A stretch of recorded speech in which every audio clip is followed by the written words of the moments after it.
All right. Hi, everyone. Welcome to another episode of the Mindgasms podcast. We're going to do another deep dive into philosophy today with Chief Keefe, of course, aka Tim Keefe, is back. And we're going to do part 3 of our Pragmatism and Richard Rorty series. And we're going to finish going through Pragmatism, Relativism and Irrationalism, one of his books today. And we're also going to start going through some of the essays in one of his other books called Contingency, Irony, and Solidarity. So do you want to give a bit of an introduction as you usually start off with there, Tim? Sure can. Okay, so last time we were diving into the second book that came out. It was a collection of essays from 1972 to 1980 titled Consequences of Pragmatism. So the first book, just to give a recap, is the first main book that came out was Philosophy in the Mirror of Nature around 1978. So this was the time when Rorty was working in analytic philosophy. He was at Princeton at the time for a few years. Then he started to get more into pragmatism because he was disillusioned with analytic philosophy at the time and just getting back into resurrecting pragmatism, which at that time, although it was important for American philosophy, it just kind of fell out of favor over the past several decades, particularly right after the Second World War, when analytic philosophy started to rise. So then you had the figures like Russell and Carnap and Quine, the early and the later Wittgenstein, and so on, and just pragmatism got buried until it started to be resurrected by Rorty at the time. So Right. The essays and consequences of pragmatism were him fleshing out some of these ideas from pragmatism, but also expressing his interest in other thinkers coming on the scene, such as Derrida, which is one of the essays we covered last time. Philosophy is a kind of writing, and Right. this was around the time that Derrida was starting to become popular too. So, perfect timing. Yeah. Cool. Okay, so we'll go ahead and finish up the book here because we didn't have time last time. I'm going to go ahead and cover the one essay. This is chapter 9 in the book, page 160, Pragmatism, Relativism, and Irrationalism. Okay, so let me get my bearing here. All right. Okay, so Rorty says, page 160. He says, pragmatism is a vague, ambiguous, and overworked word. Nevertheless, it names the chief glory of our country's intellectual tradition. He's referring to the U.S., by the way. No other American writers have offered so radical a suggestion for making our future different from our past, as have James and Dewey. At present, however, these two writers are neglected. Many philosophers think that everything important in pragmatism has been preserved and adapted to the needs of analytic philosophy. More specifically, they view pragmatism as having suggested various holistic corrections of the atomistic doctrines of the early logical empiricists. This way of looking at pragmatism is not wrong as far as it goes, but it ignores what is most important in James and Dewey. Logical empiricism was one variety of standard, academic, neo-Kantian, epistemologically centered philosophy. The great pragmatist should not be taken as suggesting a holistic version of this variant, but rather as breaking with the Kantian epistemological tradition altogether. As long as we see James or Dewey as having theories of truth or theories of knowledge or theories of morality, we shall get them wrong. We shall ignore their criticisms of the assumption that there ought to be theories about such matters. We shall not see how radical their thought was, how deep was their criticism of the attempt, common to Kant, Husserl, Russell, and C.I. Lewis, to make philosophy into a foundational discipline. Okay, so. What does neo-Kantian mean in that context? I'm just about to get to that. Okay. So we saw in the previous episodes that, and we've seen this in the other episodes we've done about philosophy, is that Platonism is a catch-all term, referring to somebody, a philosopher, who believes in the existence of abstract objects. Now, there's Platonism capital P and Platonism capital small p. So small p is the generic term you believe in abstract objects, something that is transcendent from the world that we currently operate in. Okay, that's on the one hand. Another term is Kantianism. So this is another prong of Rorty's attack from contemporary analytic philosophy, because Kantianism is another catch-all term referring to trying to find the grounds of fill in the blank. It could be knowledge, it could be morality, it could be ethics, lots of these different things. So Kantianism, holistically speaking, is the search for trying to find a transcendental underpinning, an undergirding of whatever it is we're talking about philosophically. Okay, so Rorty has been trying around this time. This is when he's starting off on this journey, and definitely lasted until the end of his career, moving away from both Platonism and moving away from both Kantianism. Now, Kantianism is especially important because this was, and you had pointed out the term neo-Kantian, is kind of the resurrection of what Kant was trying to do in his philosophy in the 18th century with what was going on in academic philosophy at the time that Rorty was starting to get into it. 1950s, 1960s, going into the 1970s. Okay? Okay. Also, as he points out, epistemologically centered philosophy. So this was what he was trying to get away from too in Philosophy and the Mirror of Nature. The stress on epistemology was one of the wrong turns that philosophy took, in Rorty's opinion. Same thing with that.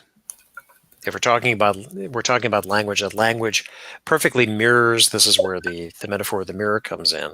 What reality is, correspondence theory. Right. Okay? Right. Right. So, Philosophy of the Mirror of Nature, his one and only book, and then he's moving in these essays, as I mentioned before, to try to unpack all of pragmatism. Okay? So then, as he points out in this first paragraph in the essay, that analytic philosophers at the time, they dismissed pragmatism. They thought, okay, pragmatism came onto the scene, but that's been superseded by analytic philosophy right now. Right, of course. Okay. Right. Okay.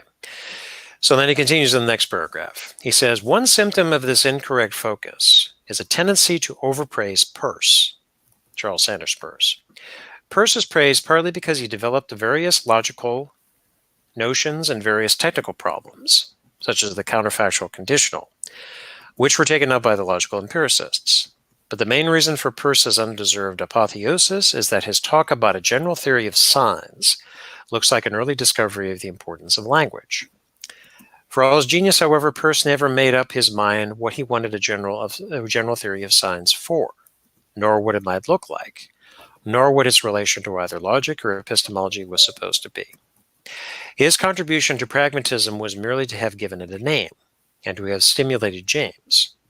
Peirce himself remained the most Kantian of thinkers, the most convinced that philosophy gave us an all-embracing ahistorical context in which every other species of discourse could be assigned its proper place and rank. It was just this Kantian assumption that there was such a context and that epistemology or semantics would discover it, against which James and Dewey reacted. We need to focus on this reaction if we are to recapture a proper sense of their importance. Okay, so okay, and sorry, just to add there before you go into that more, for people who don't watching who don't know, Peirce is one of the main founders of pragmatism. Yes, he's one of the triad. Yeah. So, as Rorty points out in this paragraph, Peirce was the one who coined the term pragmatism. Okay. Right. However, as I pointed out in the previous episodes, is that the thing about Peirce is that Peirce was first and foremost a scientist. And as Rorty also points out, is that he was the most Kantian of the pragmatists, because he was trying to find something that was ahistorical, transcendental, and that would provide an overarching holistic theory about what it is we're talking about. Right, as opposed to William James was not trying to do that, right? That's right. And neither is Rorty. Right. Now, over time, at least in terms as pragmatism is concerned, Peirce kind of fell out of favor. More of a stress on James in particular, and then Dewey to a lesser extent. Although Dewey is definitely the more important of the two for Rorty. However, in scholarship over the decades, Peirce has definitely been important in terms of semiotics, the study of signs, because he did coin, he didn't coin the term semiotics, but he definitely came up with the first comprehensive theory of the pragmatists, among the pragmatists, of what signs are, how they relate to the mind, how it is we relate to reality through signs. The mind is a symbol generating organ, and so on and so forth. So this is where Peirce is the most important in that respect. Who coined the term semiotics? Was it maybe Derrida or? No. Semiotics have been around for I think even before Peirce. I can't think of it off the top of my head, but it's not a really new term. Oh, my friend just commented in the live chat. What is the meaning of pragmatism exactly? That's a good question. What is the meaning of pragmatism? Okay. Yeah. Well, I can give a definition of what it is. So pragmatism is whatever is the most useful. Makes sense. Makes sense. And that can be mean, applied to a whole lot of different things. Yeah. Like William James, for example, he seems to kind of apply that to truth, at least to an extent. Like what is true is what is useful for this. Like I could say that that it's true that it's healthy to eat vegetables because they seem to improve my digestion. Yeah. Something like that. Right. Yeah. The term he used was the cash value. Yes. Yeah. Right. Now, Peirce also talked about truth in the pragmatic sense, but again, more specifically within the scientific context. Truth is what the community of inquirers agree upon over time. Right. Okay. Yeah. That's one way to phrase it. Okay, let's go to the next page 162. Rorty continues. My first characterization of pragmatism is that it is simply anti-essentialism applied to notions like truth, knowledge, language, morality, and similar objects of philosophical theorizing. Note that term, anti-essentialism, meaning we're not concerned in getting to what is the essence of truth, what is the essence of knowledge, what is the essence of language, morality, and so on. I would say I'm an anti-essentialist. Yes. Okay. Now also remember that Rorty is defining pragmatism in his own way, as different from Peirce, as different from James, and as different from Dewey. Although all three of them, particularly James and Dewey, have influenced Rorty in his pragmatic path. Mm-hmm. Yeah, I remember Hayden was saying when we were doing a few episodes with him for his podcast about Rorty that he doesn't necessarily like accurately represent every thinker or every idea he's talking about. He kind of goes at it from whatever angle he thinks is most favorable to saying what he wants to say without just saying a whole bunch of bullshit about them, of course. Right. Also connected to that, I was reading an interview Rorty did, I think sometime around this time in the late 70s, where, so in his career, he started off, he got his PhD at Yale. And Yale, as far as I could tell, although I haven't read his philosophical biography in depth, was more of a focusing more on history, philosophy type stuff. There's some departments even to this day that are very historically focused. So he graduated with his PhD, but then he went to go work at Wellesley College in Massachusetts. He was there for a couple of years, then they went to Princeton. And Princeton at the time was definitely a heavy analytical department. In fact, I think it still is. Pittsburgh is another one too. So he said in his interview that he felt very ill-equipped to operate within a department like Princeton. And it took him a couple of years to really get deep into the literature to where he felt comfortable enough to write some papers. But then again, as we're progressing through the 60s and getting towards the 70s, I mean, he also said in the interviews that he never really took to analytic philosophy like a fish took to water. Okay. He always had an uneasy relationship with it. So after he left Princeton, then he went for many years over to the University of Virginia, where he wasn't in the philosophy department. He was in the comparative literature or humanities department. Okay. And then after he retired from Virginia, he went to Stanford, where he was a professor of comparative literature. And he said, all I really cared about was to go work in a department where it wasn't so, what's the word I'm looking for? It wasn't so doctrinaire and so focusing on minutia, as definitely is the case a lot of the times with analytic philosophy.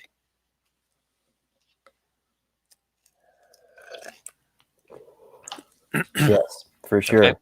I noticed Yes. that in my philosophy class even. I'm sure that's a popular thing. Yeah. Yeah. It's not to say that analytic philosophy doesn't provide you some good tools, Of but course. it does tend to justify itself over Mm, time. yeah. Professionalization. Yeah. Okay.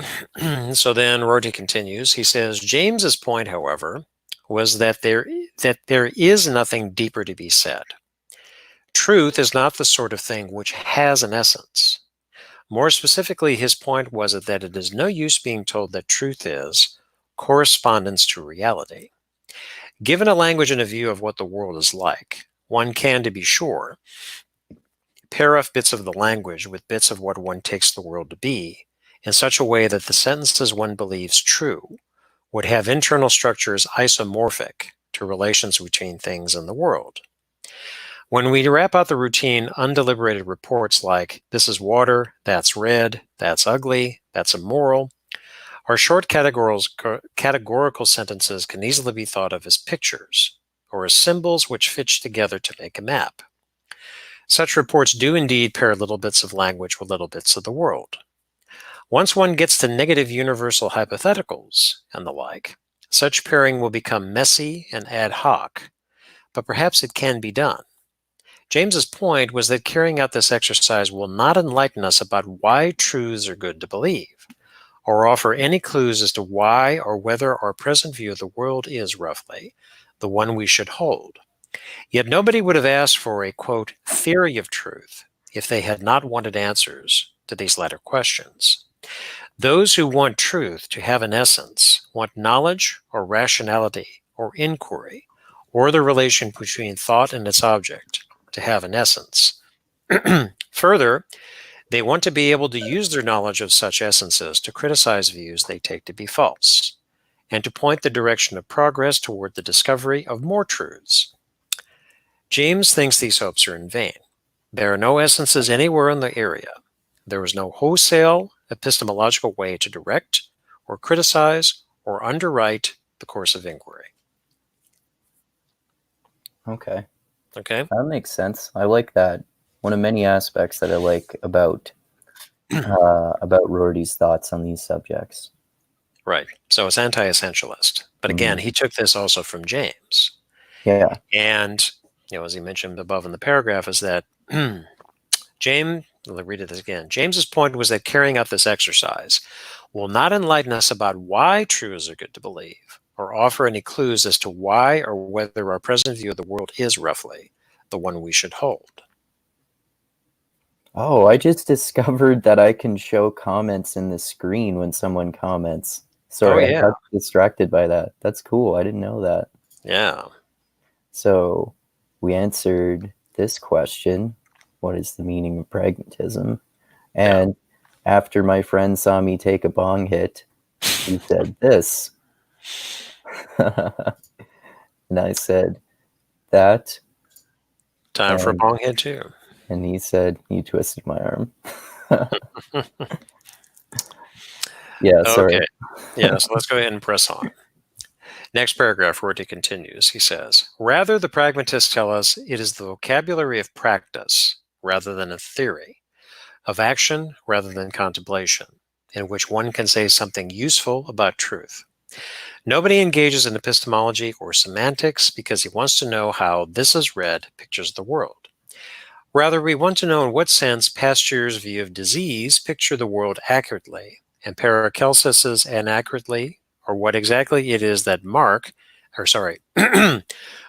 pictured more accurately than Machiavelli. But just here the vocabulary of picturing fails us.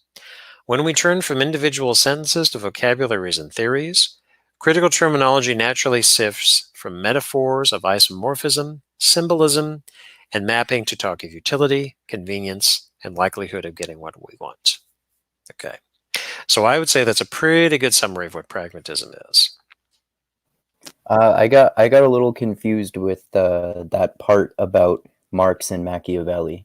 Oh, okay. So Pasteur's views of disease, Paracelsus, which was a 19th century medical guy, inaccurately.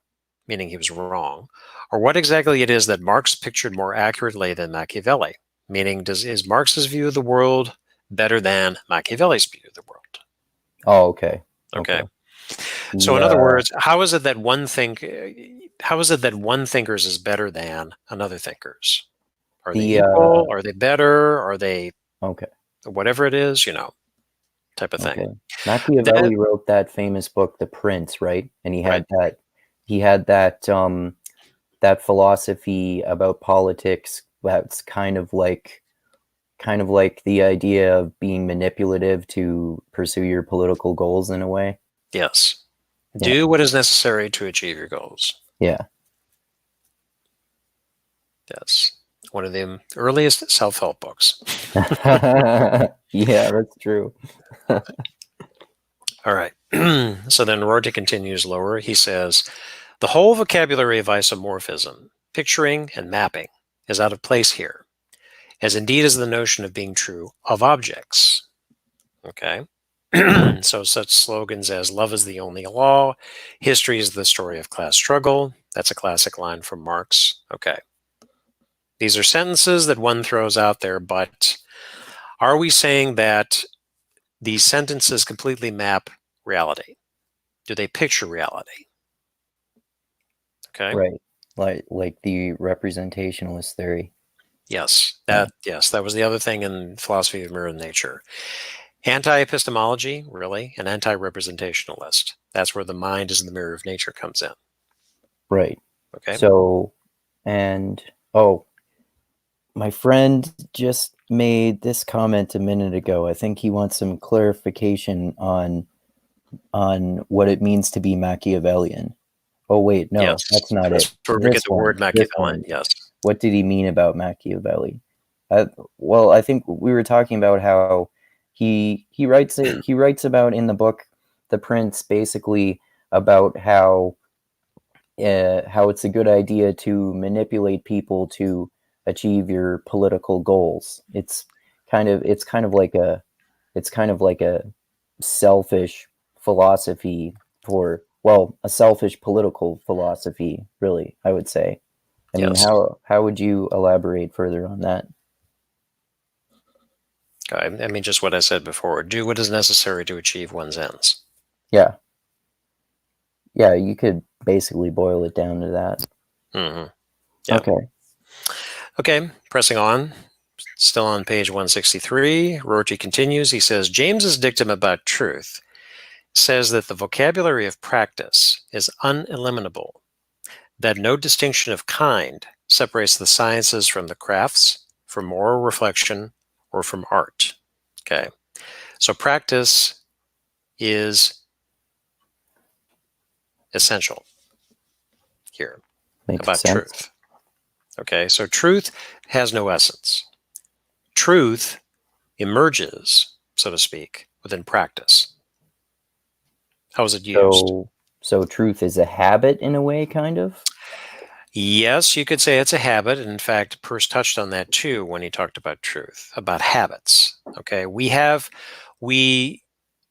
say that something is true, or we take something as true, largely out of habit. Okay. Okay. And what is a habit? A habit is something that's relatively unconscious. We certainly don't think about it.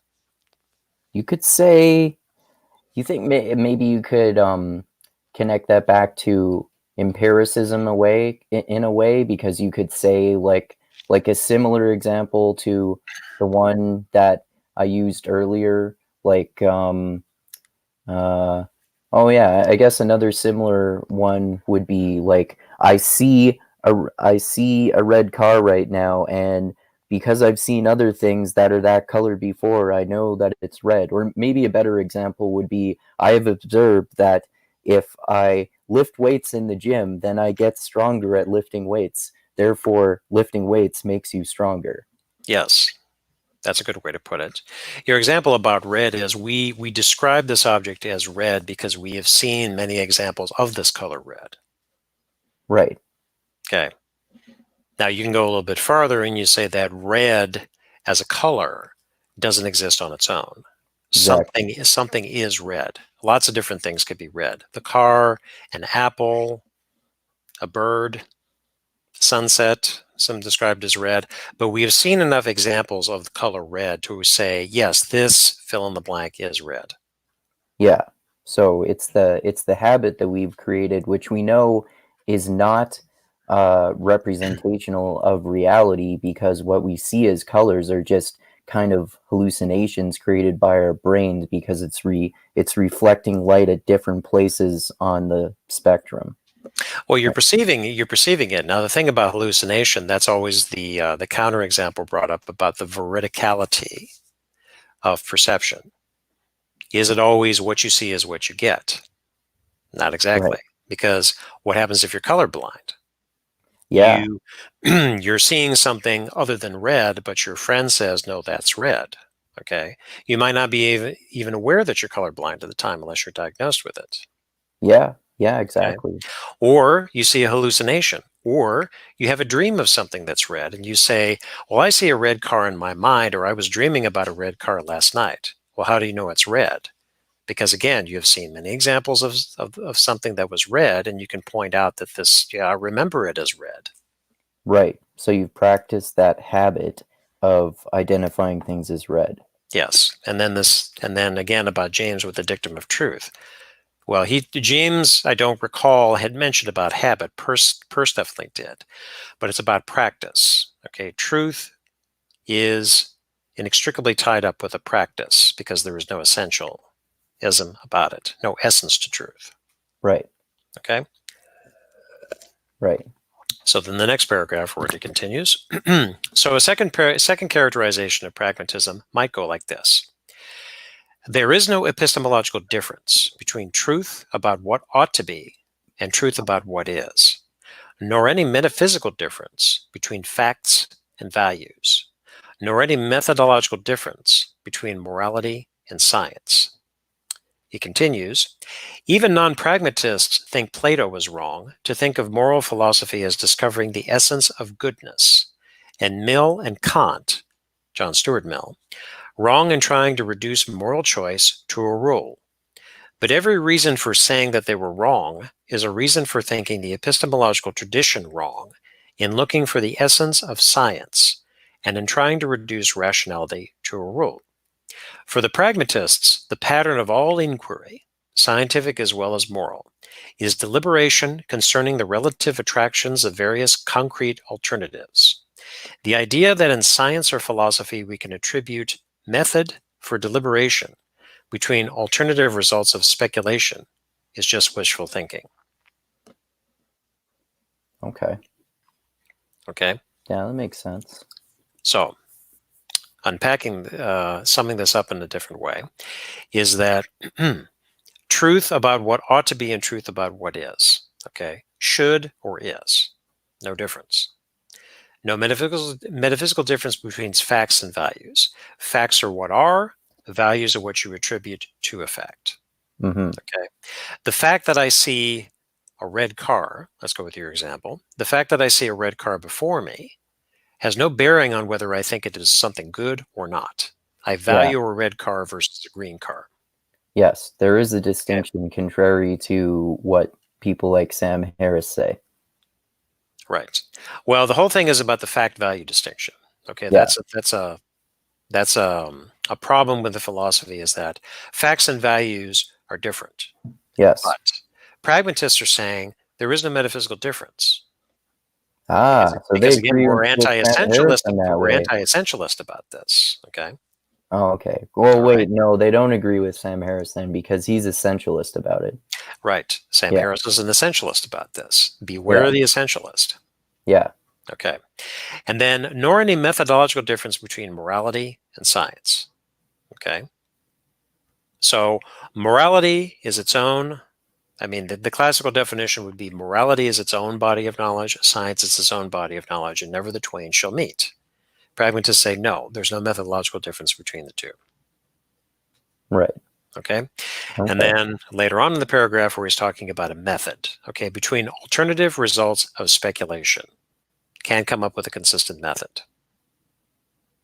Okay. Logical positivists try to come up with a consistent method with the verification principle. But that was discredited later on. Right. Okay.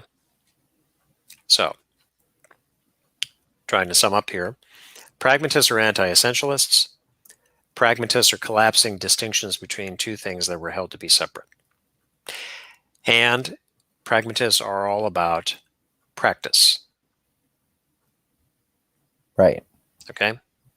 But also, again, this is Rorty's summation of what pragmatism is. In this essay, he's explaining to the reader what he takes pragmatism to be, a characterization. Okay. Okay.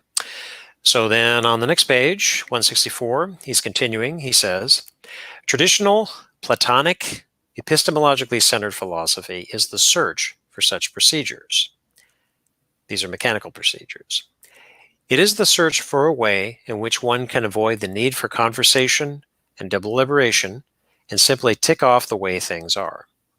The idea is to acquire beliefs about interesting and important matters in a way as much like visual perception as possible, by confronting an object and responding to it as programmed. Okay. Continuing, the great fallacy of the tradition, the pragmatists tell us, is to think that the metaphors of vision, correspondence, mapping, picturing, and representation, which apply to small, routine assertions, will apply to large and debatable ones. This basic error gets the notion that where there are no objects to correspond to, we have no hope of rationality, but only taste, passion, and will. Okay. When the pragmatist attacks the notion of truth as accuracy of representation, he is thus attacking the traditional distinctions between reason and desire, reason and appetite, reason and will. For none of these distinctions make sense unless reason is thought of on the model of vision, unless we persist in what Dewey called, quote, the spectator theory of knowledge. Oh, okay. Okay. So what is the spectator theory of knowledge? Based on the model of vision, which coincidentally philosophers has taken as primary through many, many centuries of philosophy. When you Okay. talk about the five senses, vision is prioritized among all the others, Okay. usually. So this is where that model of vision comes in, and the spectator theory of knowledge. We are a disinterested spectator. Okay. And, the metaphors of vision, correspondence, vision that we can see things clearly, correspondence that what we see corresponds to what we are looking at, and then our language perfectly corresponds to what we are talking about. It perfectly maps it, perfectly pictures it, and by the way, what we see is represented within our mind clearly and distinctly. Okay. Okay? So that's the tradition.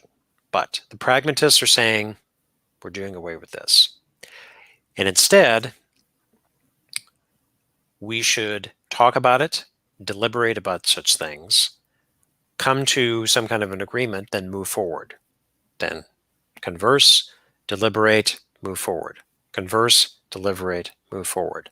Implicitly, what's going on here is that the conversation never ends. The deliberation never ends.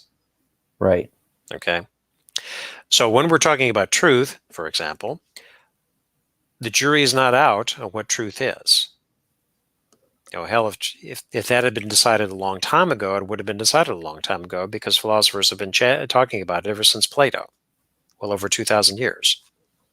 Right. But they're still talking about it today. Yeah, of course. Okay? So Rorty continues.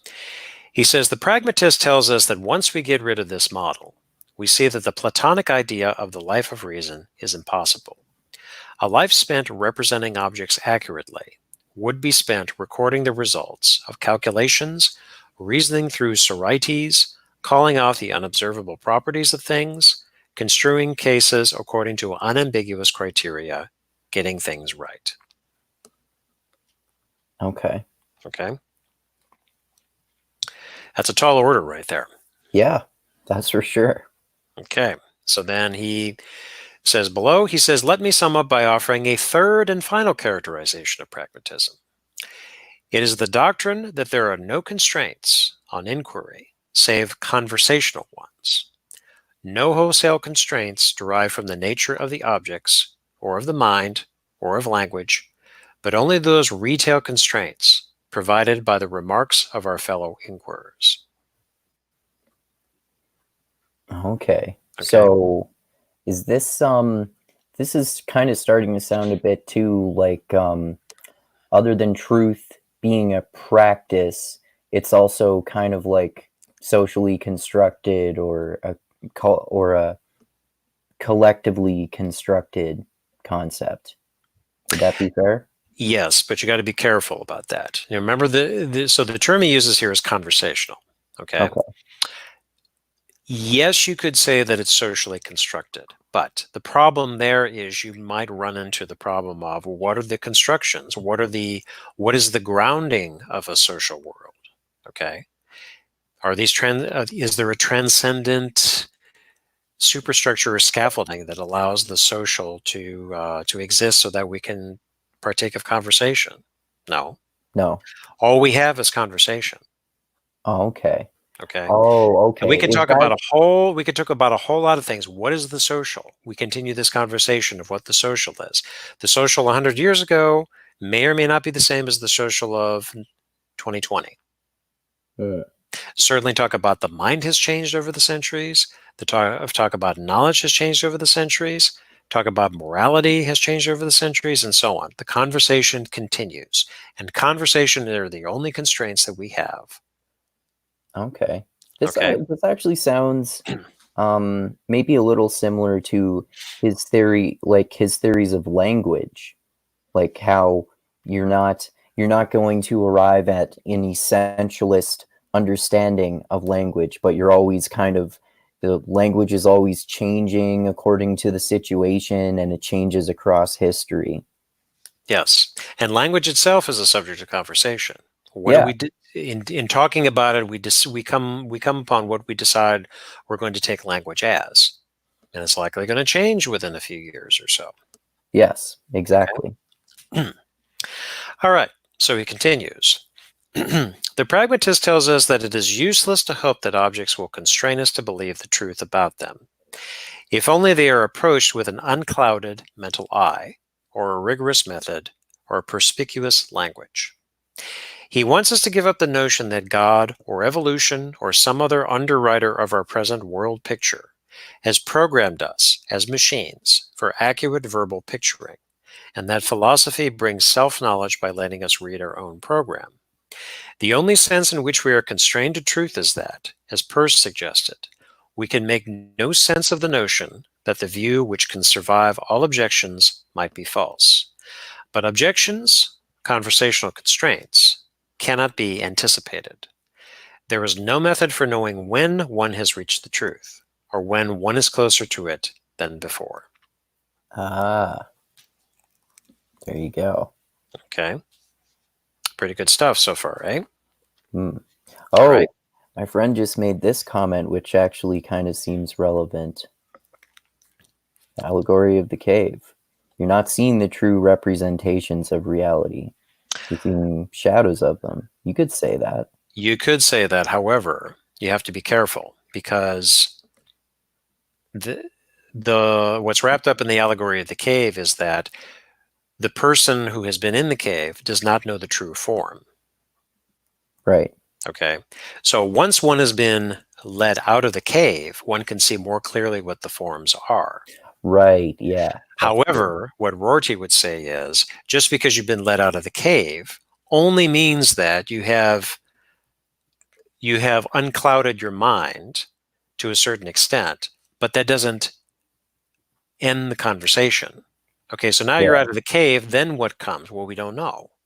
All we have is our conversation about deciding what comes next. Yeah. Yeah. That's true. Yeah. That's a good point. Okay, so yes, in a way, you could say that, but be careful. Be careful what the context is, and don't take it out of the context. Yeah. Yeah. It's not that coming out of the cave means that you suddenly can see a fully representationalist theory of reality. Right. What you can see very clearly what true reality is. Yeah, We don't know what true reality is. exactly. Okay. All right.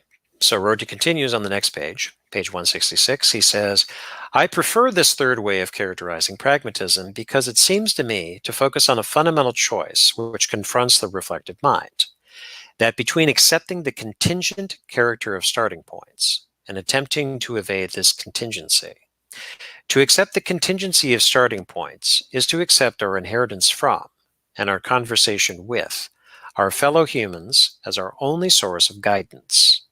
To attempt to evade this contingency is to hope to become a properly programmed machine.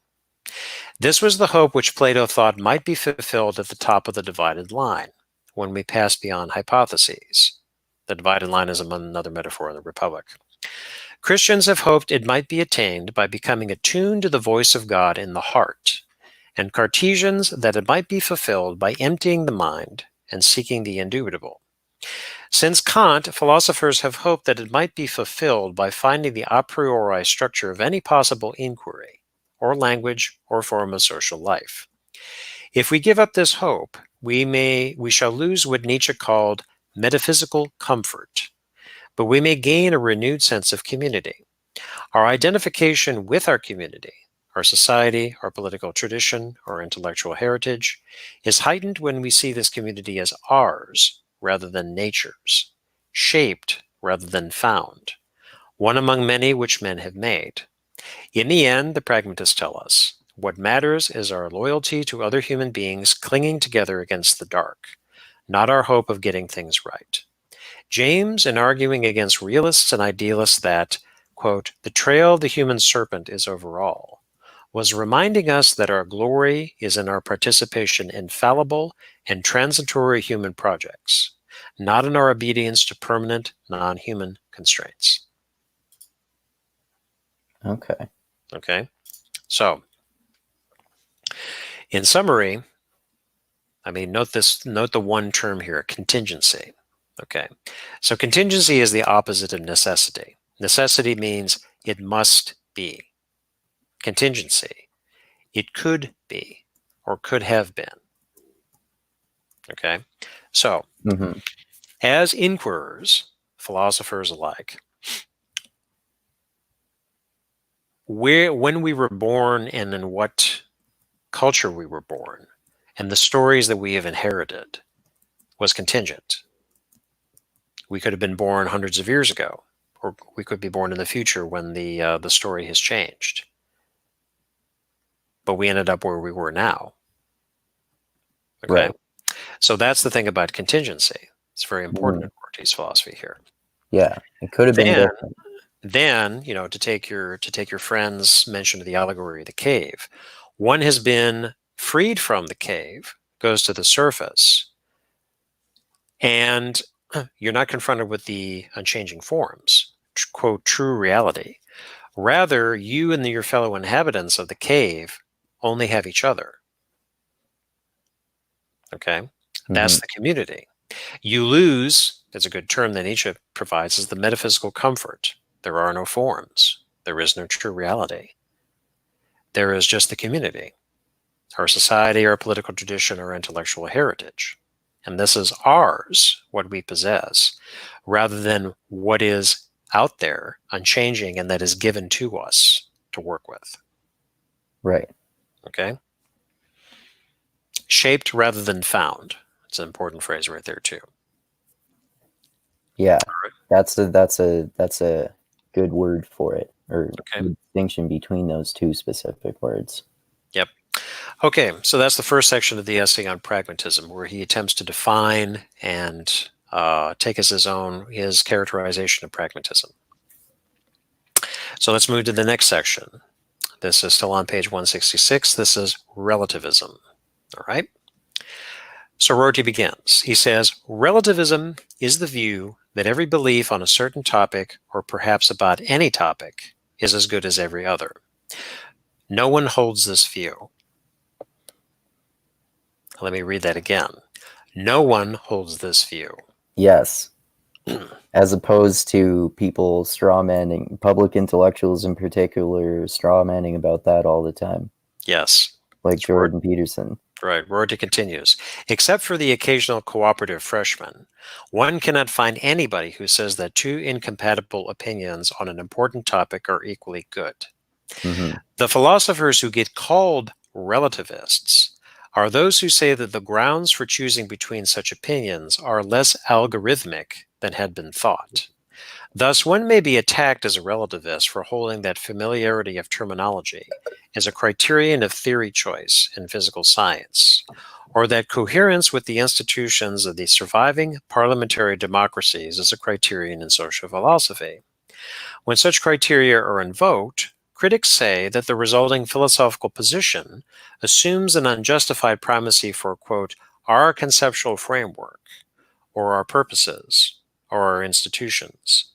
The position in question is criticized for not having done what philosophers are employed to do: explain why our framework, our culture, or interests, or language, or whatever, is at last on the right track, in touch with physical reality, or the moral law, or the real numbers, or some other sort of object patiently waiting about to be copied. So the real issue is not between people who think one view as good as another and people who do not. It is between those who think that our culture, or purpose, or institutions cannot be supported except conversationally, and people who still hope for other sorts of support. Okay? Okay.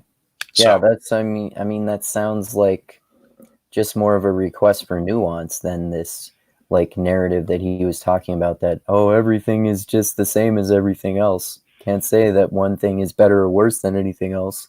right. But let me read those two sentences again.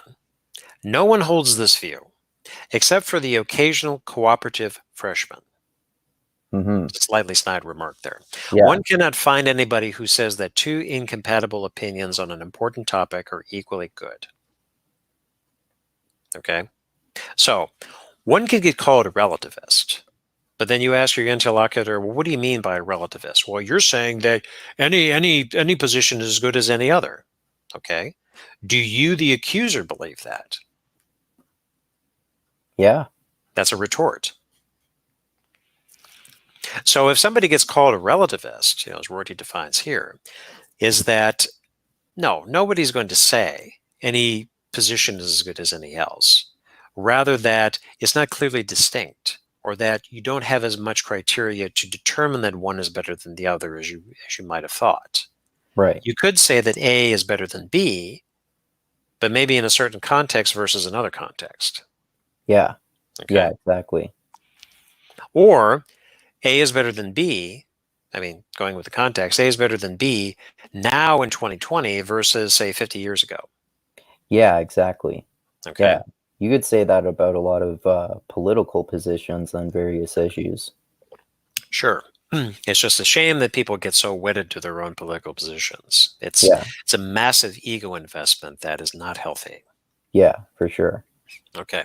So Roger continues next paragraph. He says, the relativist who says that we can break ties among serious and incompatible candidates for belief only by non-rational or non-cognitive considerations is just one of the Platonist or Kantian philosophers' imaginary playmates, inhabiting the same realm of fantasy as the solipsist, the skeptic, and the moral nihilist.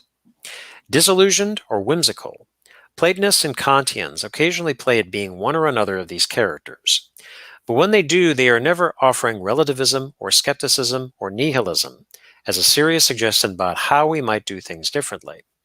These positions are adopted to make philosophical points, that is, moves in a game played with fictitious opponents, rather than fellow participants in a common project. Okay? So, for example, when we talk about solipsism, the belief that only the self exists, meaning myself, okay? Would anybody really believe that they're a solipsist? Or would you take anybody who says that you're a solipsist seriously? No. Yeah. But you can say methodologically, solipsistically, okay? Note the term methodologically there, or philosophically solipsist, using it to prove a philosophical point. Okay, same thing for skepticism. All right, there's a whole body of literature over the centuries that have come about with the skeptics, going all the way back to Sextus Empiricus and Pyrrho. Okay, a certain kind of skeptic. Buddhists are skeptics too. Classical Buddhism really talks a lot about skepticism. Does anybody in their day-to-day really take to heart a lot of the skeptical arguments? No. You use skepticism to prove a philosophical point.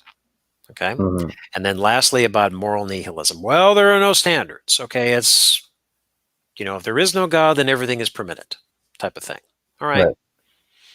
Does anybody really accept that? Okay. Scratch yourself an atheist that is not of the Sam Harris ilk. Then they say, well, I don't really believe in a God, but the way they conduct their lives might be quite moral versus a Christian, for example. Yeah, Okay? of course. So, using it to prove a philosophical point. Right. And that's the thing, if you spend a lot of time in philosophy and you go over these again and again and again, you realize that you go through your day-to-day with some kind of beliefs. And you don't question those beliefs necessarily. When you open your books and you participate in podcasts or conversations like we're doing right now, you can talk about these things because you have the tools that equips you.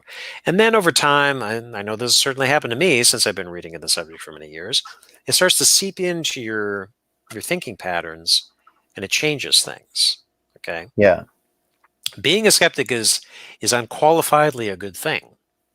You should be skeptical about certain things.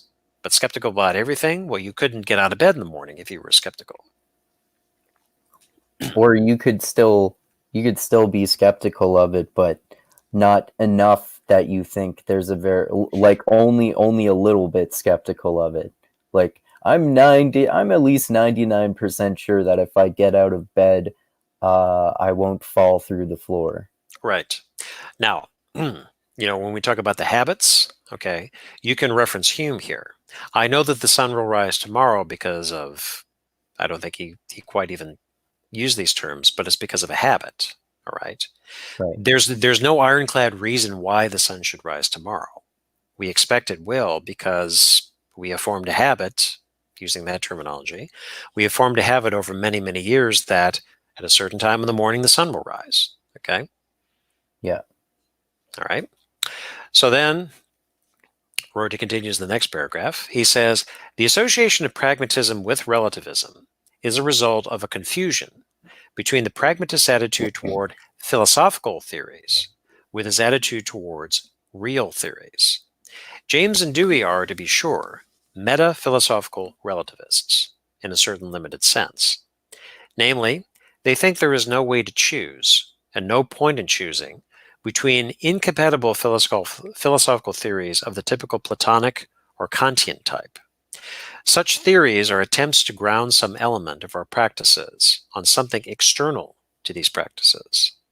Pragmatists think that any such philosophical grounding is, apart from elegance of execution, pretty much as good or as bad as the practice it purports to ground.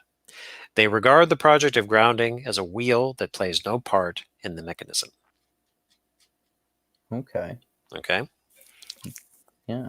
That makes So sense. pragmatists, to put it very succinctly, don't concern themselves with what the transcendental grounds are. And again, referring to those terms, Platonism is that our language and so on refers to something that is transcendent and unchanging. And Kantian is that we are trying to find something that is universally applicable, ahistorical, and that provides the ground shaping what our experience is. Right. Pragmatists eschew those. They're not interested. Right. Okay? Yeah. Next page 168. Rorty continues. Relativism only seems to refer to a disturbing view, worthy of being refuted, if it concerns real theories, not just philosophical theories. Nobody really cares if there are incompatible alternative formulations of a categorical imperative, or incompatible sets of categories of the pure understanding. We do care about alternative, concrete, detailed cosmologies, or alternative concrete, detailed proposals for political change. When such an alternative is proposed, we debate it, not in terms of categories or principles, but in terms of the various concrete advantages and disadvantages it has. The reason relativism is talked about so much among Platonic and Kantian philosophers is that they think being relativistic about philosophical theories, attempts to ground first-level theories, leads to being relativistic about the first-level theories themselves. If anyone really believed that the worth of a theory depends upon the worth of its philosophical grounding, then indeed they would be dubious about physics or democracy until relativism in respect to philosophical theories had been overcome. Fortunately, almost nobody believes anything of the sort. Oh, that's a really good point. Yeah. Like you're relativist yourself if you're pointing that out, if you want to get down to that. Right. So, let me read the one sentence again.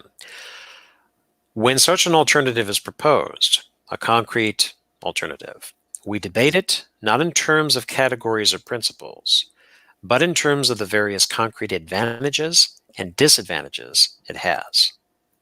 Yeah. So Okay. even then, that sounds like more of a pragmatist definition. Oh, it most certainly is pragmatist because it is about the use. Okay. Yeah. So if I propose that you should take up jogging,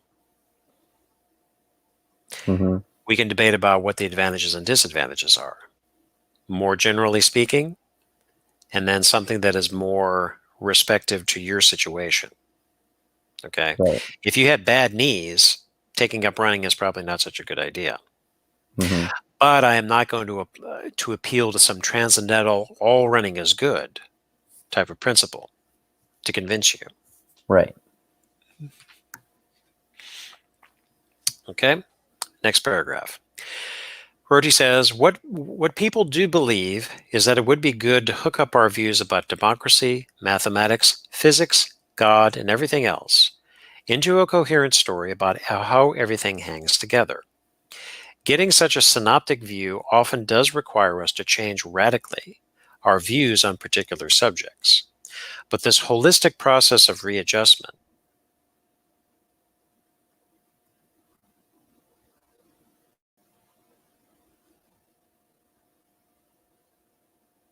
You still there, Tim?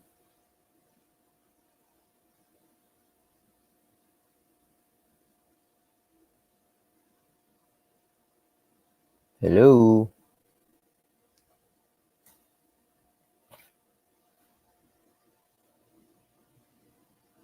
Let me try this.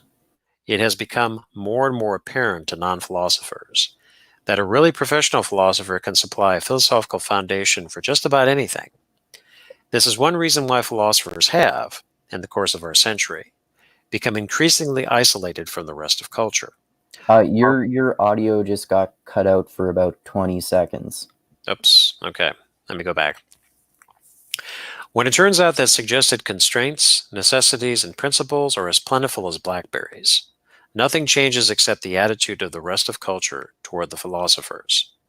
Since the time of Kant, it has become more and more apparent to non-philosophers that a really professional philosopher can supply a philosophical foundation for just about anything.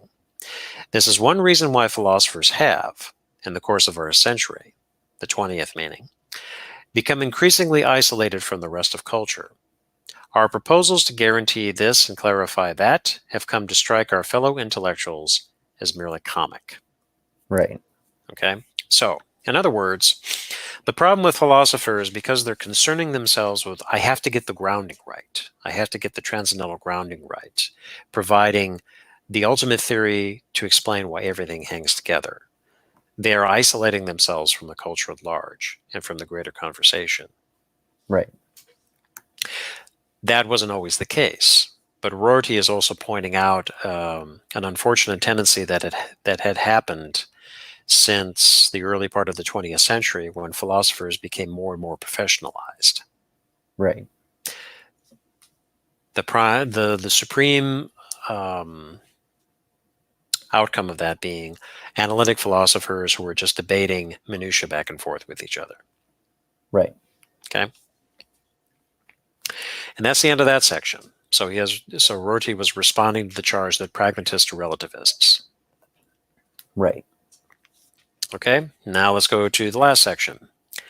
Page 169, irrationalism. Okay, actually, let us go to page 170, a little further down.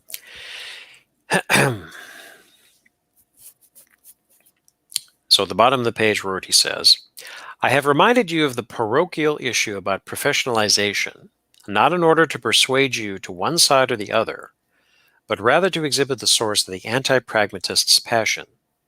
This is his conviction that conversation necessarily aims at agreement and at rational consensus, that we converse in order to make further conversation unnecessary.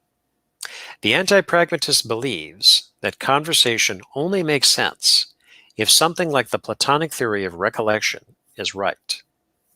If we all have natural starting points of thought somewhere within us, and will recognize the vocabulary in which they are best formulated once we hear it.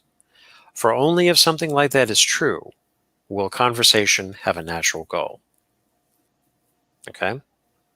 Okay. So the theory here about recollection, this is covered in the dialogue of the Meno, where Socrates is attempting to demonstrate, well, how is it that Meno, an illiterate slave, knows what a triangle, what a circle, and so on is? Well, he knows it because it is already within him. Right. Okay. So then the process is through conversation to bring out what is already within the people who are conversing. That's the Platonic theory of recollection, a Right. natural starting point. Well, if everybody knew, just tap within your own reason and your own sense of fairness or your own sense of justice, whatever it is, that's an appeal to something that's within you. Right. Okay, that's what the anti-pragmatist is trying to get at, but not what the pragmatist is getting at. Right. The pragmatist seems to make more sense to me. Yes. So on page 171, Rorty continues, same paragraph. So the anti-pragmatist sees the pragmatist's scorn for professionalism as a scorn for consensus, for the Christian and democratic idea that every human has the seeds of truth within.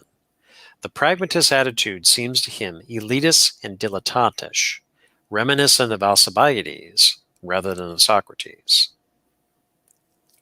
Who's that first person you just mentioned? Alcibiades, one of the interlocutors in, I forget which dialogue it was. But the point is that, the anti-pragmatist, the one who's looking for the supreme grounding of things, looks as a pragmatist as a dilettante. Now, what's a dilettante? Somebody that takes a little bit of this, takes a little bit of that, flits back and forth between fields instead of focusing specifically on one thing, becoming an expert in it. Yeah. Lots of people are dilettantes to one extent or another. We can't all be experts, and we can't all be experts in everything. That's impossible. Yeah. All right. So jumping down, Rorty continues. Questions about irrationalism. Again, he's responding to the claim that pragmatists are irrationalists, have become acute in our century because of the sullen resentment which sins against Socrates, which withdraws from conversation and community, has recently become articulate. Our European intellectual tradition is now abused as merely conceptual, or merely ontic, or as committed to abstractions. Irrationalists propose such rubbishy pseudo-epistemological notions as intuition, or an unarticulate sense of tradition, or thinking with the blood, or expressing the will of the oppressed classes.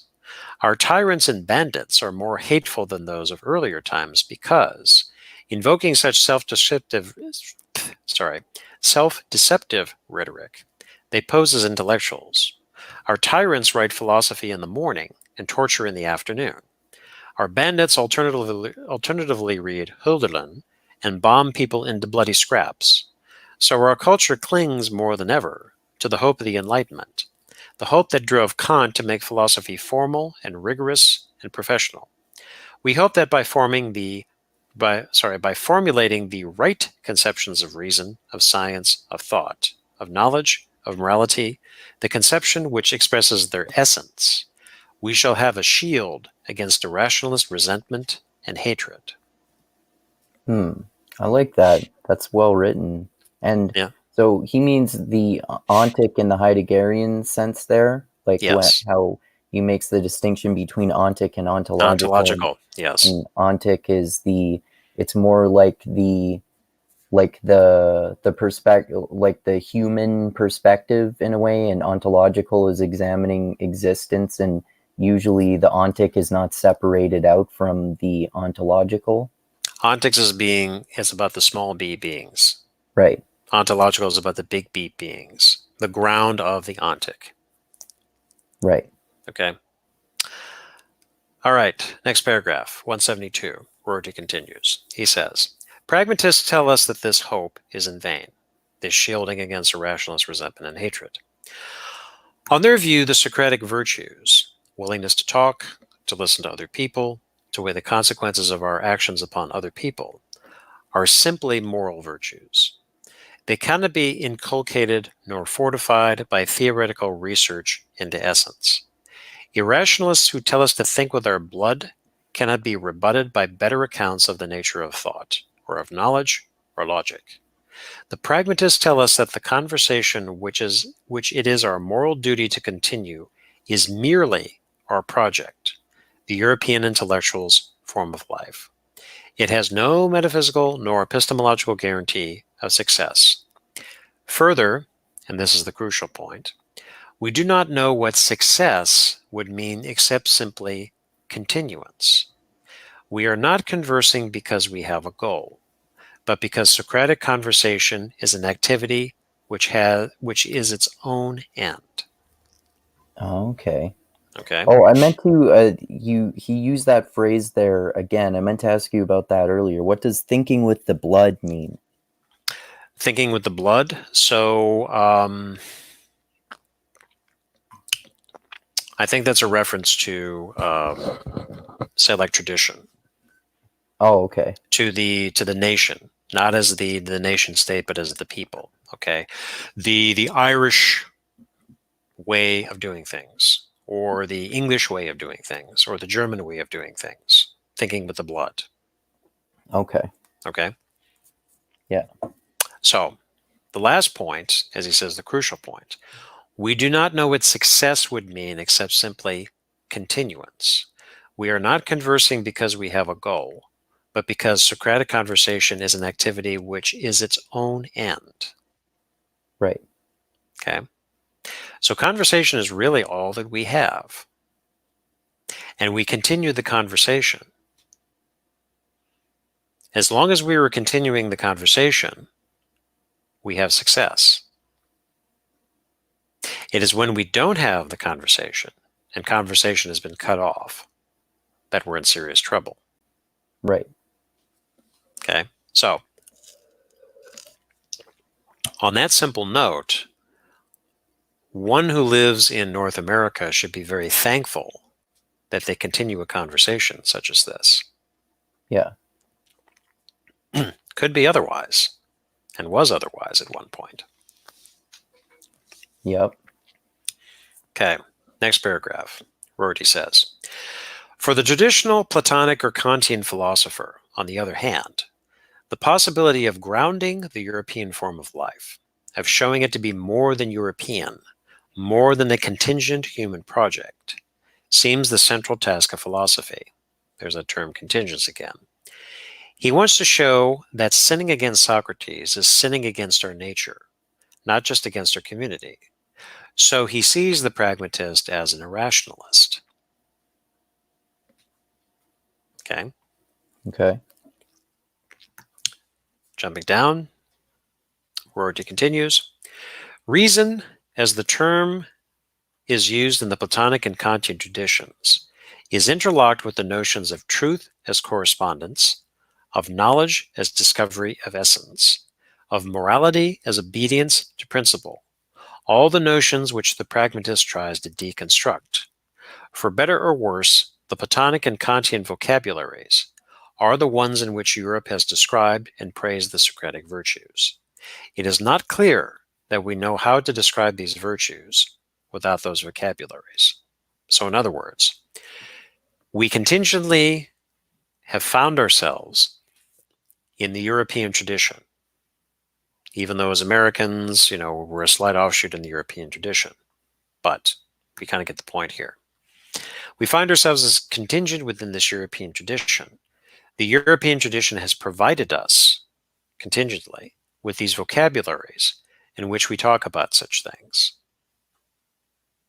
Okay. And then the last sentence, it is not clear that we know how to describe these virtues without those vocabularies. So how could we talk about it otherwise if we don't know what the vocabularies are?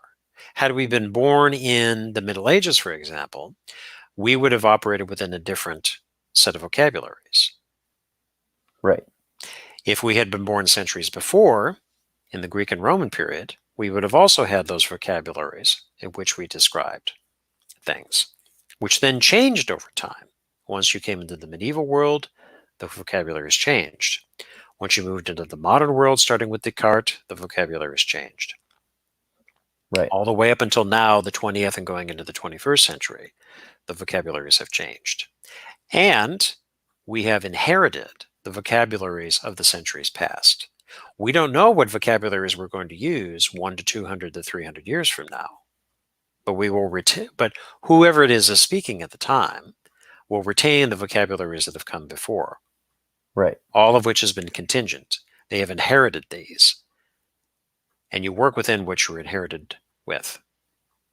Even within at this, the same century, had we been born in Asia, we would use different vocabularies. Okay? Vocabulary, using things in vocabulary, that's another important Rortian term here, as is contingency. The descriptions, description, redescription, using vocabularies, contingency, and so on. Okay. Is all this making sense so far? Yeah. Yeah, I would say so. Okay. Next page, 173, Rorty continues. The issue about irrationalism can be sharpened by noting that when the pragmatist says, all that can be done to explicate truth, knowledge, morality, virtue, is to refer us back to the concrete details of the culture in which these terms grew up and developed.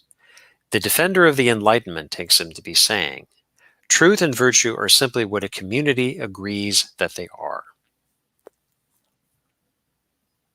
Okay. Okay. Then he continues, when the pragmatist says, we have to take truth and virtue as whatever emerges from the conversation of Europe. The traditional philosopher wants to know what is so special about Europe. Isn't the pragmatist saying, like the irrationalist, that we are in a privileged situation simply by being us?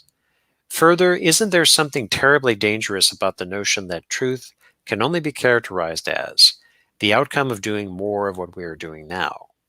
What if the we is the Orwellian state? When tyrants employ Lenin's blood-curdling sense of objective to describe their lies as objectively true, what is to prevent them from citing Peirce in Lenin's defense? Okay. Let me go back to the top of the paragraph. When the pragmatist says all that can be done to explicate truth, knowledge, morality, and virtue is to refer us back to the concrete details of the culture in which these terms grew up and developed. Okay? So within the European tradition, what does it say about truth? What does it say about knowledge? What does it say about morality? What does it say about virtue? Right. Okay. And those can all be very different depending on the time and place. That's right. So we are speaking within the European tradition. Right. All right. So then jumping down to the bottom of the page, Rorty says, the pragmatist must remain ethnocentric and offer examples. He can only say undistorted, means employing our criteria of relevance, where we are the people who have read and pondered Plato, Newton, Kant, Marx, Darwin, Freud, Dewey, etc. Milton's free and open encounter, in which truth is bound to prevail, must itself be described in terms of examples rather than principles. It is to be more like the Athenian marketplace than the council chamber of the great king, more like the 20th century than the 12th, more like the Prussian Academy in 1925 than in 1935. The pragmatist must avoid saying with Peirce that truth is fated to win. He must even avoid saying that truth will win. He can only say, with Hegel, that truth and justice lie in the direction marked by the successive stages of European thought. This is not because he knows some, quote, necessary truths, and cites these examples as a result of this knowledge. It is simply that the pragmatist knows no better way to explain his convictions than to remind his interlocutor of the position they both are in, the contingent starting points they both share, the floating, ungrounded conversations of which they are both members. This means that the pragmatist cannot answer the question, what is so special about Europe, save by saying, do you have anything non-European to suggest which meets our European purposes better? He cannot answer the question, what is so good about the Socratic virtues, about Miltonic free encounters, about undistorted communication, save by saying, what else would better fulfill the purposes we share with Socrates, Milton, and Habermas? Okay. Okay. And how are they shared with Socrates, Milton, and Habermas? Well, again, he's referring to the tradition. Okay. Okay. So, the anti-pragmatist is asking the pragmatist, well, what's so special about Europe when you're talking about the European tradition? Right. Say by saying the response, do you have anything non-European to suggest which meets our European purposes better? Okay. Right. So you're asking the anti-pragmatist, well, is there anything better that you can come up with that is non-European? You could come up with something different. Say Mao's China in 1950. One could make an argument that that is better than the European tradition. But is it really compared to the European tradition? Yeah. And does Yeah. it meet European purposes, of which we are a part contingently, better than it would have meant Chinese purposes at the time, or Yeah. even Chinese purposes now? Yeah. Yeah. Okay.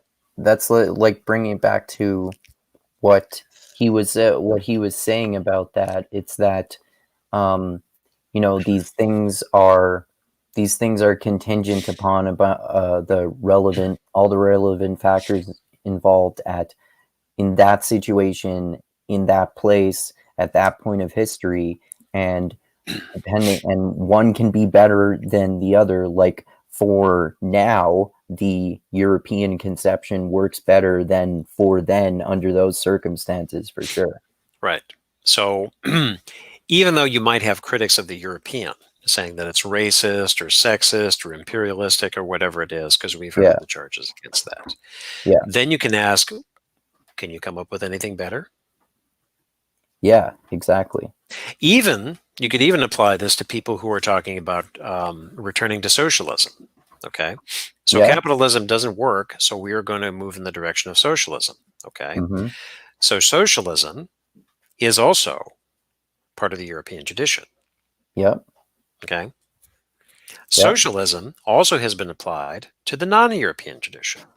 Yep. But can European socialism meet the Chinese purpose better than what a Chinese purpose can meet? And then vice Probably versa. probably not, especially depending on the context of what is happening there at that point in history. Right. It's inescapable. You and Yeah. I, just the two of us, are part of the European tradition, whether we like it or not. Mm-hmm. The ideas that we talk about, whether it's in philosophy class or here in a podcast or another podcast, are part of the European tradition. Okay. Now, sure, there are scholars who could talk about non-European traditions, but inescapably, to a certain extent, they cannot describe it except within a European tradition. Okay. Okay. Take, for example, Buddhism. There are many excellent scholarly works that have come out in over the past several centuries about Buddhism, many aspects of it. Right. But, and And you could have people who profess themselves as Buddhists who wrote those books, or non-Buddhists who wrote those books. But Right. are they Indian or Chinese or Thai or Sri Lankan or whatever it is? No, they're white Europeans usually. Right. So they are describing something that is non-European, using European language or even European ideas. Okay. Okay. That again is the point about it is inescapable that you find oneself into this tradition, and contingently you find yourself in this tradition. Could have been otherwise. It's not Yeah. necessarily that you find yourself in the European tradition. It is a contingency. Okay. That makes sense. Okay. Yeah. All right. So I will close this out. Last two paragraphs. Rorty says, nothing that I have said, therefore, is an argument in favor of pragmatism. At best, I have merely answered various superficial criticisms which have been made of it. Nor have I dealt with the central issue about irrationalism. I have not answered the deep criticism of pragmatism which I mentioned a few minutes ago. The criticism that the Socratic virtues cannot, as a practical matter, be defended save by Platonic means. That without some sort of metaphysical comfort, nobody will be able not to sin against Socrates. William James himself was not sure whether this criticism could be answered. Exercising his own right to believe, James wrote, quote, if this life be not a real fight in which something is eternally gained for the universe by success, it is no better than a game of private theatricals from which we may withdraw at will. It feels, he says, like a fight. For Okay. us, footnotes to Plato that we are, it does feel that way.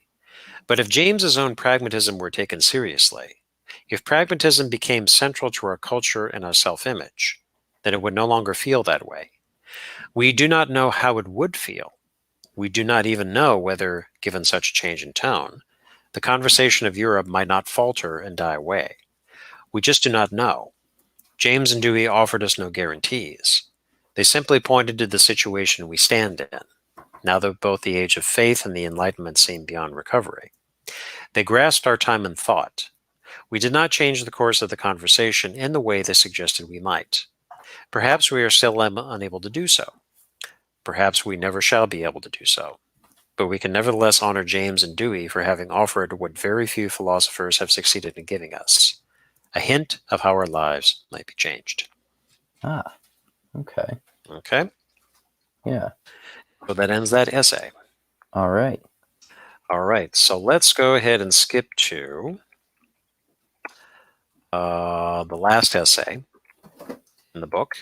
This is Philosophy in America Today, starting on chapter 12, starting at page 211. But I will skip to the very end to the last section, number 5, page 227, the hidden agenda. And because it's getting a little bit late, we'll go ahead and leave contingency, irony, and solidarity for the next episode. But I wanted to read this here because he gives a very good summary about what it is, what the snapshot of philosophy in America was at the time. Now, again, this is in 1972 to 1980, when he's shifting his attention from analytic philosophy into pragmatism. So what does American philosophy look like at the time? Okay. He says, rattling off some points, I can summarize the story I've been telling as follows. This is what he's talked about in the essay. Number 1, analytic philosophy started off as a way of moving from speculation to science, from philosophy as an historically based discipline to philosophy as a discipline centering around logical analysis. Okay? So in previous centuries, philosophers were very historically grounded. They knew of what came before them, Plato, Aristotle, Descartes, and the like. They worked within a historical tradition, and they respected that some of the same problems were being revisited again and again in slightly different clothing. Okay. Except when logical analysis came on the scene, logical empiricism. This is when they tried to, in effect, ape the natural sciences and try to make philosophical problems ahistorical, fixing it in a certain point. Okay. Okay? Point number 2. The notion of a logical analysis turned upon itself and committed slow suicide. In Wittgensteinian, quote, ordinary language, Quinian, Kuhnian, and Sallarsian criticisms of the purportedly scientific vocabulary which Hans Reichenbach, for example, had taken for granted. So earlier in the essay, Rorty mentions Hans Reichenbach, who is a prime proponent of logical analysis. Okay. So the notion of logical analysis turned upon itself and committed slow suicide. In Wittgensteinian, referring to the later Wittgenstein of the Philosophical Investigations, ordinary language, which came from later Wittgenstein, focusing less on an ideal language and rather on everyday language. What does it mean? How does it describe things? And so on. Quinian, Willard Van Orman Quine, an important analytic philosopher, but that is the what specifically is it referring to? Like the web of belief, word and object, things like that. Kuhnian, scientific paradigms, the paradigm shift. Sallarsian, the criticism of the given and the criticism that science exists outside of. Okay. So these philosophers came upon the scene. They criticized the purportedly scientific vocabulary which Reichenbach had come up with. And what about Kuhnian? Is that referring to Thomas Kuhn, Thomas who Kuhn, wrote the yes. Structures of Scientific Revolutions, yes. The paradigm shift. Okay. Science operates within a certain paradigm. Okay. So Kuhn had highlighted the fact that science is operating within a certain paradigm. When a paradigm shift, such as when it moved from the heliocentric, from the geocentric to the heliocentric view of the universe, that was a prime paradigm shift. Right. Okay. So point number 3, analytic philosophy was thus left without a genealogy, a sense of a mission, or a meta-philosophy. Training in philosophy turned into a sort of casebook procedure of the sort found in law schools. Students' wits were sharpened by reading preprints of articles by currently fashionable figures and finding objections to them. The students so trained began to think of themselves neither as continuing a tradition nor as participating in the solution of the, quote, outstanding problems at the frontiers of science. Rather, they took their self-image from a style and quality of argumentation. They became quasi-lawyers rather than quasi-scientists, hoping an interesting new case would turn up.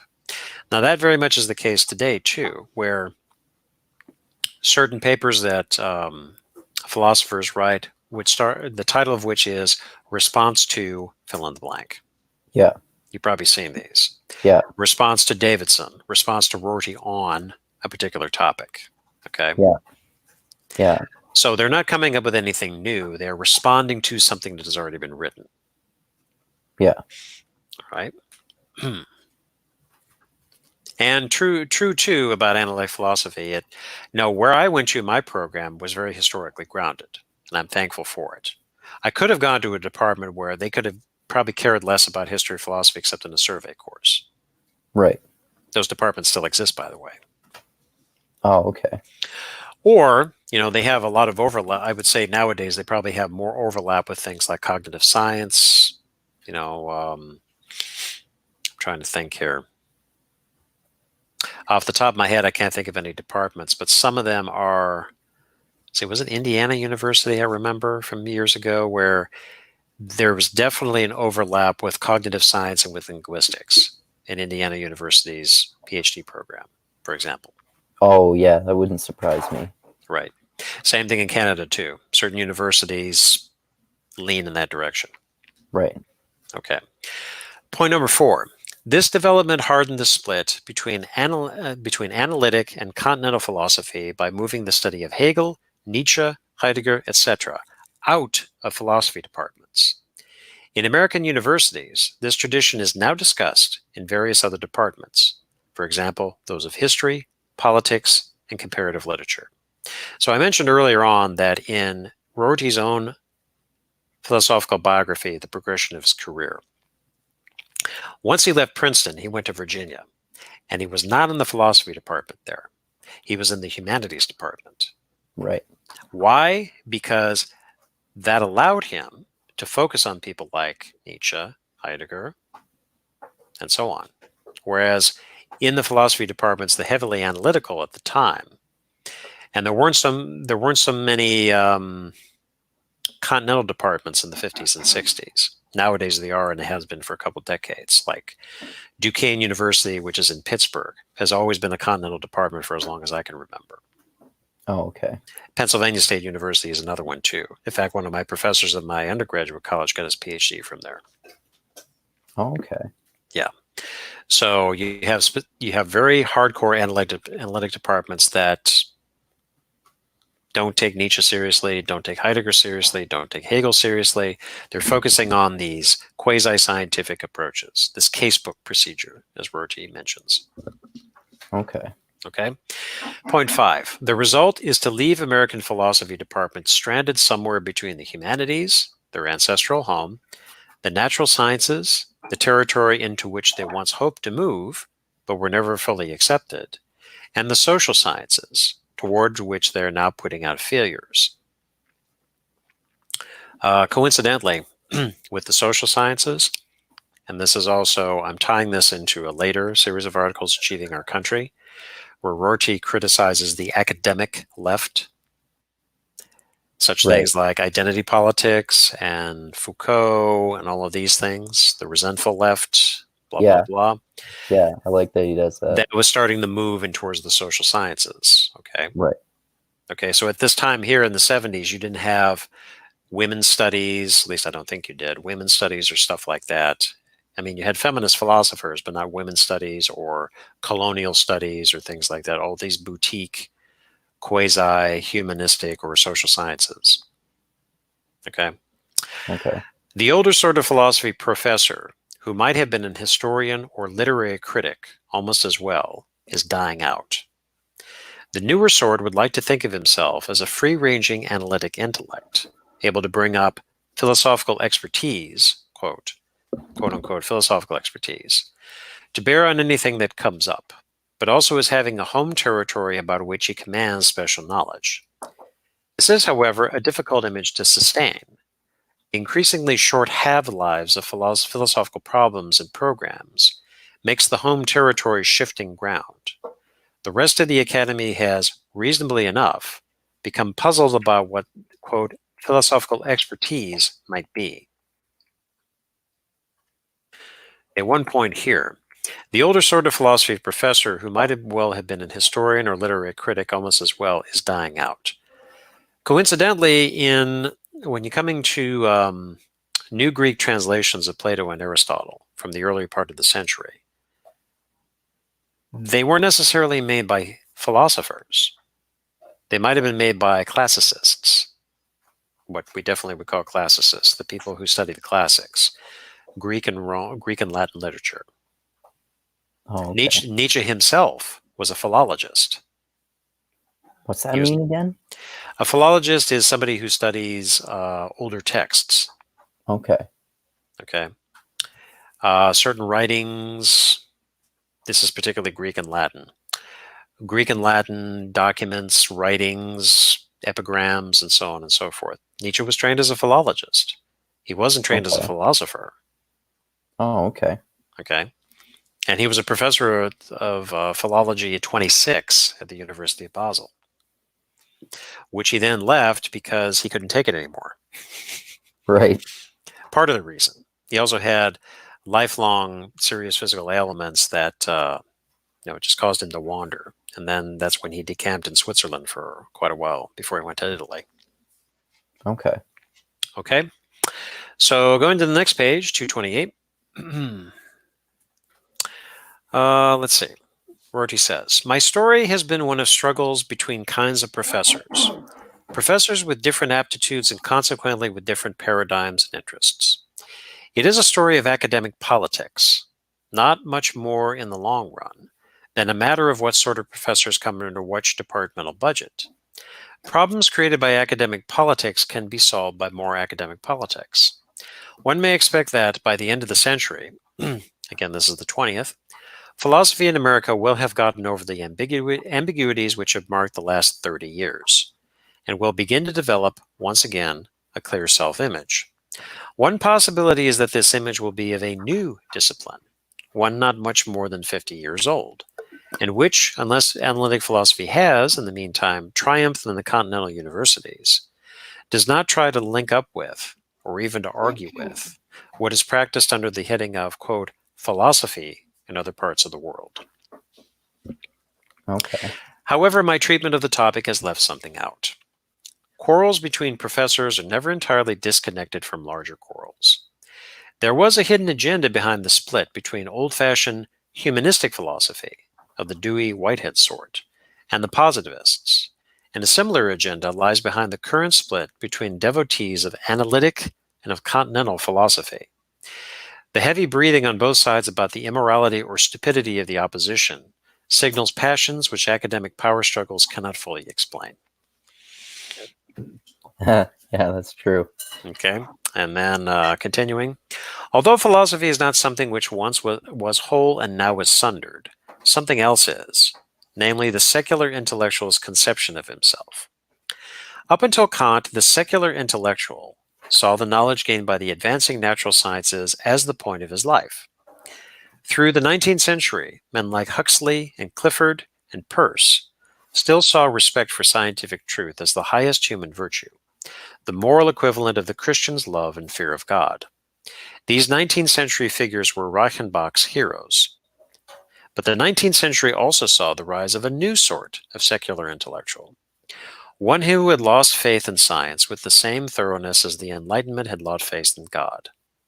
Carlyle and Henry Adams are examples of this new kind of intellectual, the kind whose consciousness is dominated by a sense of the contingency of history, the contingency of the vocabulary which he himself is using, the sense that nature and scientific truth are largely beside the point, and that history is up for grabs. This sort of intellectual is secular with a vengeance, for he sees religion of science or of humanity is just as self-deceptive as the new old-time religion. His thought tends toward Nietzsche's view of science as merely a prolongation of theology, of both as forms of the longest lie. The attitude of such intellectuals toward scientific or linguistic philosophy is summed up in Nietzsche's wisecrack. I fear that we shall be unable to get rid of God, since we still believe in grammar. Okay. Okay? And the end. Okay. That ends that essay. Okay. Okay, so the point that he was getting at here is the summation of what was going on in academic philosophy in America at the time in the late 70s. Okay. Okay? And highlighting things like, why is there a split between analytic and continental? Okay, I don't think nowadays, and this is 40 some years later, it is as sharp as it was back then. I mean, sure, there are still departments like you go to the Leiter report. Brian Leiter is a philosopher. I forget where he teaches, but he's put out a report for many, many years showing what the top universities are in North America. Okay. Okay. For quite a few years, it was the University of Pittsburgh, which is a heavy analytic department, philosophy of science.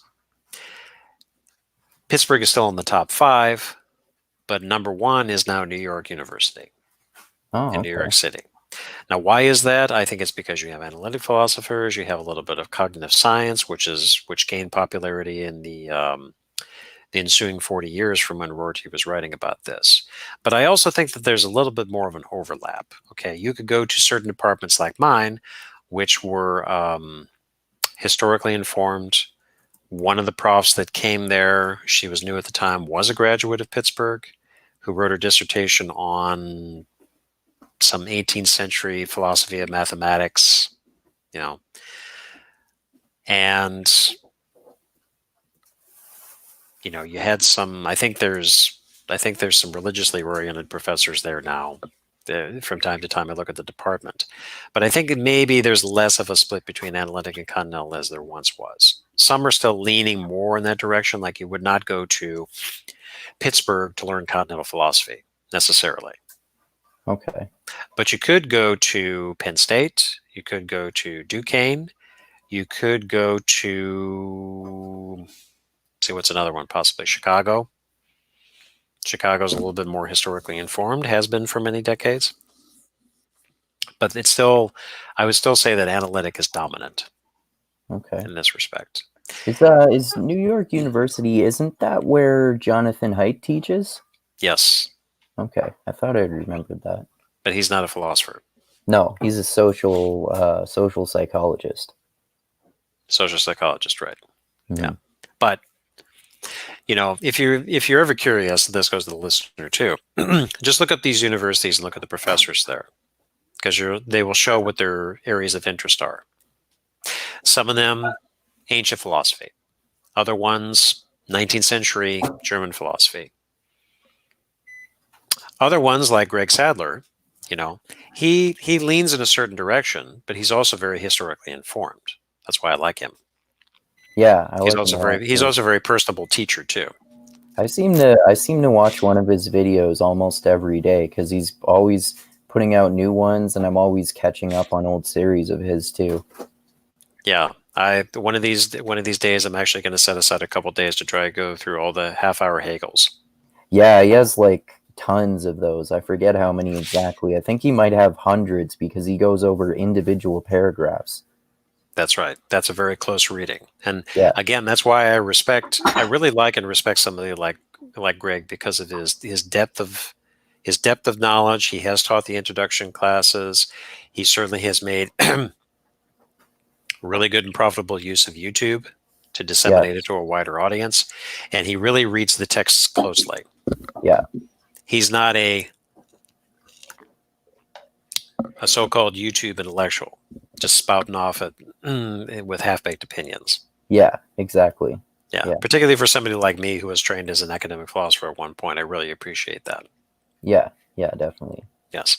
Okay, so that's all I got for now. I need to get to bed because I got to get up early tomorrow.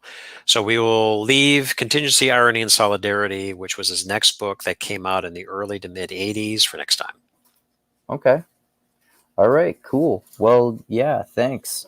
So, yeah, I would say, just to sum up a little bit. Oh, just one sec.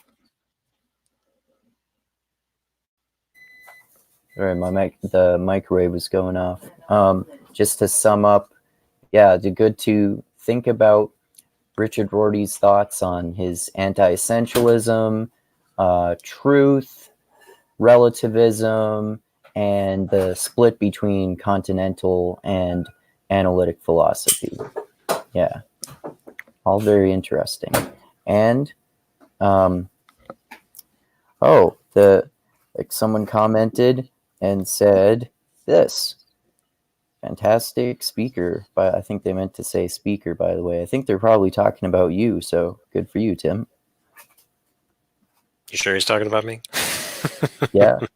Well, it could be me, but you did a lot more talking than me, because you were reading what he wrote. That's true. But anyway, yeah, thanks for this. As always, it's been interesting and educational. And as always, thanks to everyone for watching this episode. And also, like I always say, thanks to those of you who subscribe to the channel. Press the like button on the video, share it everywhere with everyone you know, and comment on the video too, because that tends to get it more attention as well. And thanks especially to those of you who give me money on Patreon, which I always thoroughly appreciate. And I'll put the link in the description for this, like I always do. And like I always say, I love you all. Keep being the tiny beam of light that shines through the almost impenetrable darkness in the universe. And I'm also adding to this now. Remember, groove is in the heart. And most important, and that's the name of a song. Yeah. Yes. And I remember the song well. Yeah, great 90s song. But yeah, so anyway, anything else to say before we end it there, Tim? Yes, indulge in delight. Yes, indulge in delight. All right. Adios until next time, everyone.